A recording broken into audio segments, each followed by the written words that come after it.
Nebraska fans, this is real life. The drought is over. You're going bowling for the first time since 2016 with a win over Wisconsin. 44-25 was the final.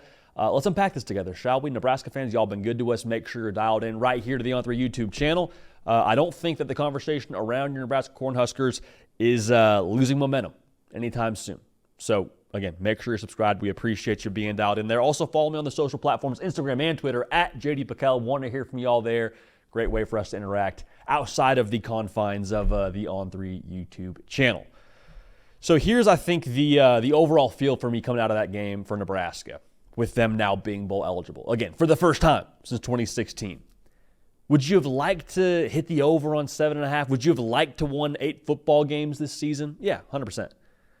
But, to the same exact token, I think being bowl eligible, that in itself, you don't care how it looks right now. My wife and I, we just had our baby girl, and once you have that baby, you don't care about how long you were in labor for. You don't care about what the baby looks like when it gets here. Though our baby girl is beautiful. You don't care about how long you had to carry the baby. You don't care about the fact that you're gonna have a lot of sleepless nights here going forward. All you care about is the fact that you're here now, the fact that you're going bowling.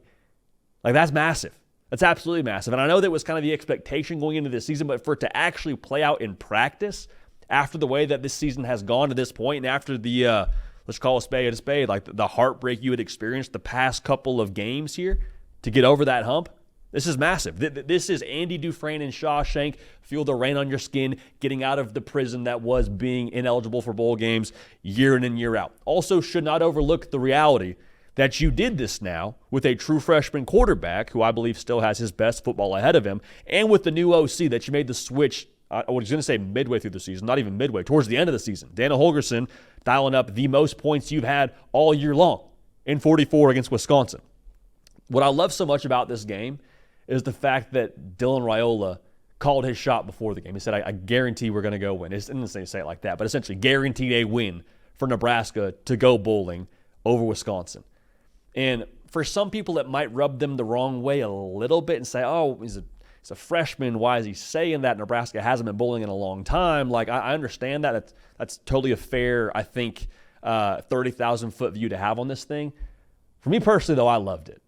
I absolutely loved it. And the reason why I loved it is because at a place like Nebraska, when they've lacked success for the last however many years to what they expect, a bowl game most specifically, there's a potential for doubt to creep in, both on the outside, leaking in towards Nebraska, but also internally. There's that feeling of, well, are we ever going to actually get there? And so for someone like Dylan Raiola, who's a true freshman, to put his words out in front of his actions and to then have to go back it up himself and to have his teammates have to back him up in itself, that's empowering, man. That gives confidence to the rest of your operation. If you're a true freshman quarterback, he's going to go ahead and talk his cash before the game and let everybody know, hey, this is what we expect to do. We're going to go do it. Yeah, okay, we can feel confidence in ourselves then to go play at that certain level that we're demanding here across the board with how we're speaking about ourselves. It's the same thing we're seeing at places like Indiana with Curt Cignetti, at Vanderbilt with Diego Pavia. You got to have a little bit more belief to turn the tide on a certain place that hasn't been there before to get to where you ultimately expect to go. You got to see the vision and I think forecast the vision a little bit verbally before you're in finding yourself where you want to be. That matters. Those are tide turners.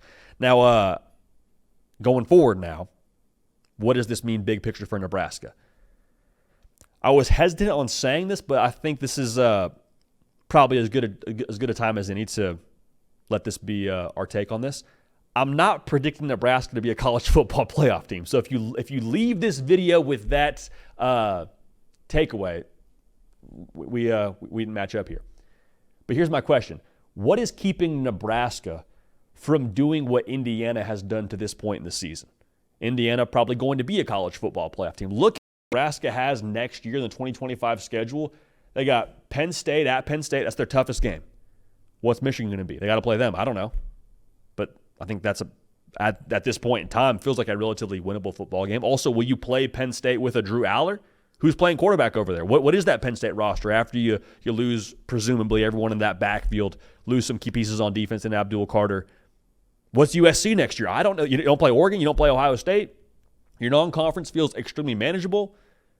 If I'm Nebraska, I see what Indiana is doing right now, And look at what we have in-house and what our OC now is with Dana Holgorsen. If you're able to retain him, like there's a lot to be excited about. So I'm not calling my shot. I'm just saying, with the way the tectonic plates are shifting within the Big Ten and with how many teams I think the Big Ten consistently is going to be able to get in the college football playoff, if you go and swing a big bat in the transfer portal this offseason, which I expect Nebraska to do and be able to do now with a little bit more legitimacy to the process and trajectory of where this thing is headed under Matt Rhule, getting now to a bowl eligibility, I think that's at least worth unpacking. So again, I'm not trying to get too ahead of ourselves. What's the next step? Go get win number 7 against Iowa.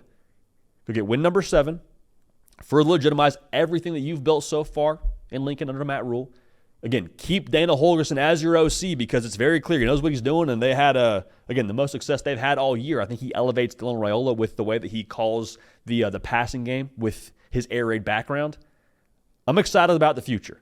So I'm not trying to project too much or provide false hope. I'm just asking the question, what's keeping Nebraska from taking that next step and being one of those teams in the Big Ten that is in the position right now of what Indiana has done? Food for thought. So, appreciate y'all being dialed in. Make sure you're subscribed. You can follow me on the socials, Instagram, Twitter, at Judy PicKell.